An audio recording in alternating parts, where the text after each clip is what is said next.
กสิกรรมแม่นวิทยาศาสตร์แขนงหนึ่งที่มีการผสมผสานกับเทคโนโลยีและศิลปะอย่างลงตัวเวียกงานดังกล่าวนี้แม้มีความสำคัญหลายในการค้ำประกันทางด้านเสบียงอาหาร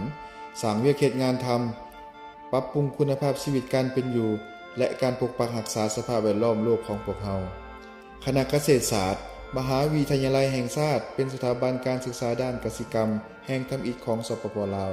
ได้รับการสร้างตั้งมาแต่วันที่9ธันวาคมปี1975มีชื่อเอิ้นในเมื่อก่อนว่าโรงเรียนเกษตรนาบงมีพลบทบาทในการสร้างบัณฑิตทางด้านการกสิกรรมเพื่อตอบสนองให้ความต้องการทางด้านทรัพยากรมนุษย์ที่มีคุณภาพเข้าในการพัฒนาสังคมสถาบันแห่งนี้มีที่ตั้งอยู่บ้านปากซาบใหม่เมืองไซธานีนครหลวงเวียงจันทน์ห่างจากที่ตั้งสำนักงานใหญ่มหาวิทยาลัยแห่งชาติ25 กิโลเมตรไปตามเส้นทางเลขที่13ไตการพัฒนาของคณะเกษตรศาสตร์นาบงมาฮอดปี2025นับเป็นเวลา50 ปีที่ได้ผ่านผ่าอุปสรรคนานาประการพร้อมสร้างผลงานอันสำคัญหลายด้านเริ่มแต่ปี1975ได้บุกเบิกพื้นที่และสร้างตั้งวิทยาลัยเกษตรนาบงภายใต้การนำพาของกระทรวงเกษตรกรรมและป่าไม้ได้ยี่โพมเอานักศึกษาจำนวน300 คนจากทั่วประเทศเปิดการเรียนการสอนระดับชั้นกลางสาขาปลูกฝังเลี้ยงสัตว์สัตวแพทย์ชลประทานและป่าไม้ภายใต้สภาพอาคารปฏิบัติเวียกงานและอาคารการศึกษาแบบปฐมฐานขาดแคลนสิ่งอำนวยความสะดวกต่างๆจนฮอดปี1977จึงได้มีการบุกเบิกสร้างตั้งสำนักงานห้องเรียนสโมสรเรือนครัวรวมเรือนพักพนักงานจำนวน4หลังหอพักนักศึกษาจำนวน5หลังและสามารถนำใช้ชลประทานนำบาดาลสนองให้แก่การอุปโภคและบริโภคภายในโรงเรียนแห่งนี้ในระยะปี1981 ถึง 1982แขนงชลประทานได้แยกออกไปสั่งตั้งเป็นโรงเรียนชลประทานชั้นกลางที่วิทยาเขตตาดทองและแขนงป่าไม้ได้แยกออกไปสั่งตั้งเป็นโรงเรียนป่าไม้ชั้นกลางที่วิทยาเขตดงโดโรงเรียนเกษตรนาบงแห่งดังกล่าวนี้จึงได้สืบต่อการเรียนการสอนอยู่2แขนงการคือแขนงปลูกฝังและแขนงเลี้ยงสัตว์สัตวแพทย์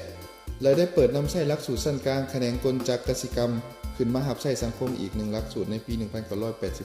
10 กว่าปีแห่งการพัฒนาสถาบันแห่งนี้จึงได้มีระบบไฟฟ้าถาวรหลังจากที่ได้นำใช้แสงสว่างจากไฟตะเกียงแสงเทียนมาเป็นเวลาหลายปีเฮ็ดให้วิทยาลัยเกษตรศาสตร์นาบงมีแสงสว่างสร้างเงื่อนไขสะดวกในการศึกษา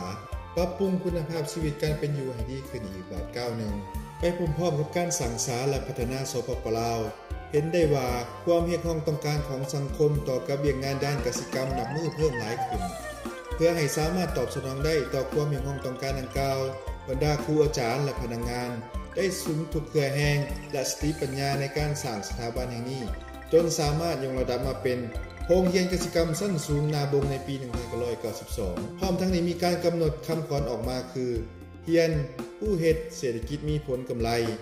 สร้างห้างค้าหลังที่อีกโรงเรียนขึ้นเปิดนำใช้เรือนเลี้ยงเด็กโรงเรียนอนุบาลและโรงเรียนประถมสมบูรณ์เพื่อรับใช้ครอบครัวพนักงานทางภายในและพนักงานจากนิคมเลี้ยงงัวนมลาวกุยบาที่อยู่ใกล้เคียงอิงตามแผนพัฒนาและปฏิรูปการศึกษาของกระทรวงศึกษาธิการและกีฬาในปี1995ได้มีการต่อรวมเอาบรรดาโรงเรียนชั้นสูงแห่งต่างๆเข้ากันโดยมีเป้าหมายเพื่อสร้างเป็นมหาวิทยาลัยแห่งชาติโรงเรียนกสิกรรมชั้นสูงนาบงได้ร่วมเข้ากับโรงเรียนป่าไม้ชั้นสูงกลายมาเป็นคณะเกษตรศาสตร์ป่าไม้ยกระดับการเรียนการสอนเป็นปริญญาตรีในระบบ5 ปีการพัฒนาด้านการศึกษาลงหลักเฉพาะด้านแม้มีความจำเป็นหลายต่อการประกอบส่วนในการพัฒนาประเทศภายใต้การชี้นำของมหาวิทยาลัยแห่งชาติคณะเกษตรศาสตร์ได้แยกออกมาเป็นคณะหนึ่งเฉพาะในปี 2000 สืบต่อปฏิบัติ4ภารกิจต้นต่อคือ 1. จัดตั้งปฏิบัติและพัฒนาการเรียนการสอน 2. เสริมสร้างขยายเวียกงานการค้นคว้าวิทยาศาสตร์ 3. การบริการวิชาการ 4. การส่งเสริมวัฒนธรรมอันดีงามของชาติคณะเกษตรศาสตร์ได้บุกหน้าบืนตัวในการพัฒนาความเข้มแข็งทางด้านวิชาการให้สามารถเชื่อมโยงกับภาคพื้นและสากลตามวิสัยทัศน์ที่ได้วางไว้สร้างนักวิชาการให้กลายเป็นผู้ที่มีความรู้ความสามารถมีคุณสมบัติมีจรรยาบรรณมีความศิวิไลทางด้านแนวคิดและพฤติกรรมเอาใจใส่ในการปรับปรุงและสร้างสรรค์พัฒนาสถาบันการศึกษาแห่งนี้ให้กลายเป็นสถานที่สงบสะอาดสีเขียวและมีสิ่งอำนวยความสะดวกในการสอนที่ทันสมัยนับแต่ปี 2000 เป็นต้นมาหลักสูตรการเรียนการสอนในคณะเกษตรศาสตร์ แม้นได้มีการพัฒนาลงลึกเฉพาะด้านหลายสาขาวิชามาฮอดระยะปี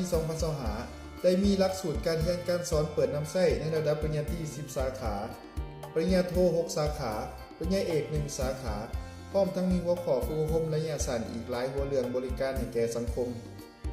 สถิติพนักงานครูอาจารย์ที่เป็นราชการอยู่ในคณะเกษตรศาสตร์มีทั้งหมดอยู่62 ฐานได้รับตำแหน่งวิชาการรองศาสตราจารย์ 10 ฐานนับทั้งพนักงานบำนาญและยกย้ายตำแหน่งอาจารย์อยู่ 9 ฐานตำแหน่งผู้ช่วยอาจารย์ 18 ฐานพนักงานวุฒิการศึกษาระดับปริญญาเอก 15 ฐานวุฒิการศึกษาระดับปริญญาโท 32 ฐานระดับปริญญาตรี 9 ฐานและอนุปริญญาอีก 5 ฐานจากตัวเลขดังกล่าวนี้คณะเกษตรศาสตร์สามารถบรรลุได้ตามเป้าหมายที่มหาวิทยาลัยแห่งชาติได้วางออกคือ 163 ซึ่งแสดงให้เห็นถึงการพัฒนาบุคลากรแม่นเวียกงานจุดสูงเพื่อหาประกันคุณภาพในการเรียนการสอนการค้นคว้าวิทยาศาสตร์และการบริการวิชาการที่มีคุณภาพให้แก่สังคมสถาบันการศึกษาแห่งนี้ได้สร้างนักวิชาการในระดับต่างๆมารับใช้การพัฒนาสังคมหลายกว่า 9,000 คนประกอบมีชั้นกลางจำนวน 1,573 คนชั้นสูงจำนวน 2,472 คนปริญญาตรีหลายกว่า 5,000 คนระดับปริญญาโทหลายกว่า 300 คนจำนวนดังกล่าวนี้ถ้าเทียบใส่กับความต้องการของสังคมแล้วแม้นเห็นว่ายังบ่เพียงพอกับความต้องการเวียกงานการค้นคว้าวิทยาศาสตร์และบริการวิชาการของคณะเกษตรศาสตร์แม้นมีลักษณะพ้นเด่นได้มีการร่วมมือกับภาครัฐเอกชนและองค์กรต่างๆในระดับสากลผลสำเร็จเวียกงานด้านดังกล่าวนี้